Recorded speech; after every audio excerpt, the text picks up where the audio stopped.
जय Shri Ram. YouTube channel पर सभी का स्वागत, अभिनंदन और वंदन करती हूँ।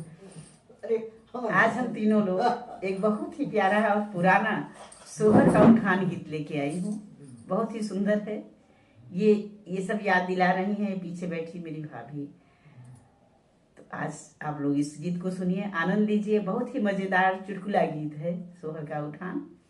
बहुत ही अच्छा लग रहा है हमें पूरा विश्वास है कि आप ही बहुत ही बड़े हम कहा भाई गाय जरूर भैया से झूलनी बेसन के खाना हाथ पाए वह रिसियाई के रच के लाई ले तका भैया रच के रिसियाई जावे लाई ले पाई जा। बहुत बढ़िया से ये बार ढेर रातें पाई जावे जरूर आदत ये होत है कुछ इनकर आदत हम कहते जब रिसियाने से हमें मिले तो रच के रिसियाई जाए कौन आदत की।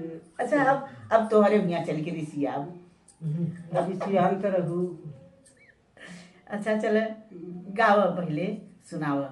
पूरा आवाज फुल आवाज करेंगी आप लोग। बहुत ही सुंदर, बहुत ही गीत बढ़िया बा। और देखा जड़ा बा स्वेटर उटर साल ओढ़ के तब बनावत है। धन राती कहे रिसियानी रहिउ, धन राती कहे रिसियानी रहिउ। अरे तोहके गढ़ाई देबई जोड़ा झुलनी, अरे तोहके गढ़ाई देबई जोड़ा झुलनी। धन राती काहे घुरमुसानी रहू, धन राती काहे घुरमुसानी रहू। अब तोहके गढ़ाई देबई जोड़ा झुलनी, अब तोहके गढ़ाई देबई जोड़ा झुलनी। तोहरी माया बोलाई विष बोली सब नहीं एक घरी, सढ़र बउन करबई एक घरी।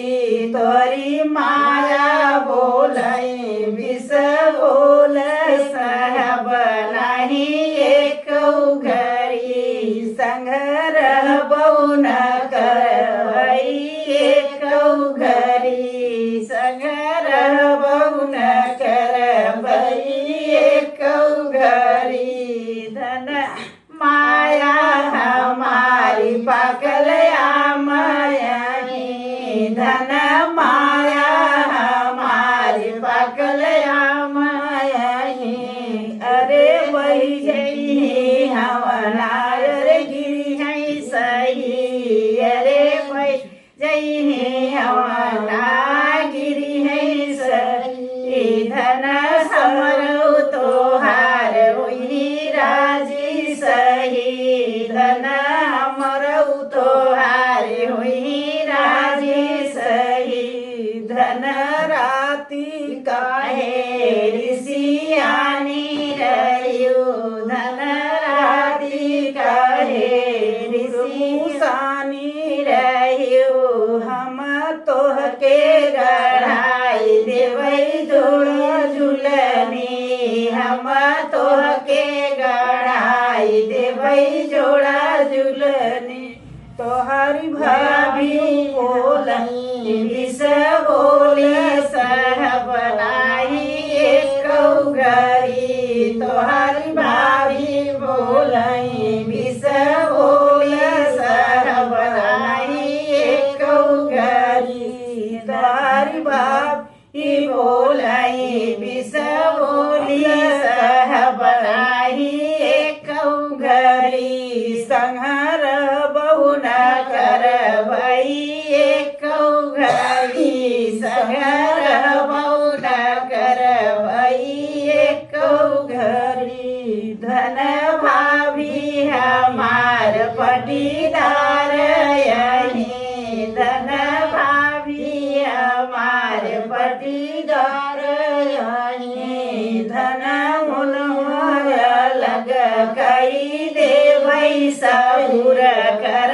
छोड़ई घरी, धन उन होया लग कई देवई सहुर कर एक गरी हमहू तुम्हारी हुई राजी सबूर करे चौगरी धन हमारो तुम्हारी हुई राजी सबूर करे चौगरी धन राती काहे ऋषियानी रहियो अरे तोहके गढ़ाई देवई जोड़ा कंगना अरे तोहके गढ़ाई देवई जोड़ा कंगना धन राती काहे गुरुसानी रहियो अरे तोहके गढ़ाई देवई जोड़ा हरवा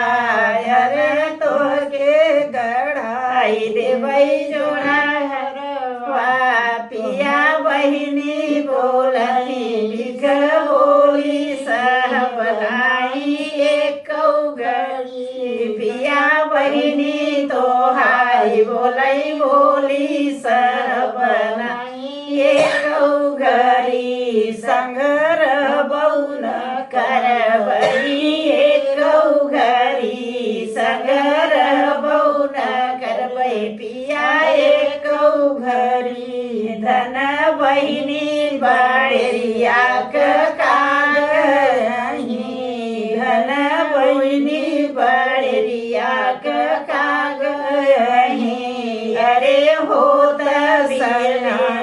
उड़ी जई सही अरे होत बिहान उड़ी जई है सही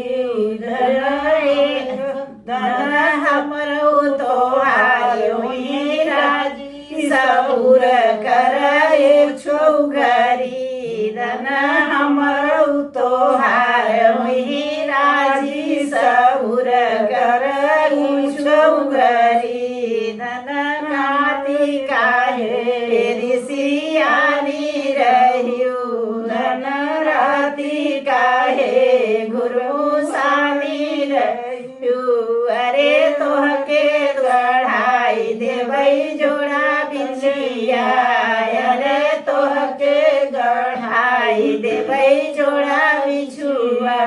जय श्री राम।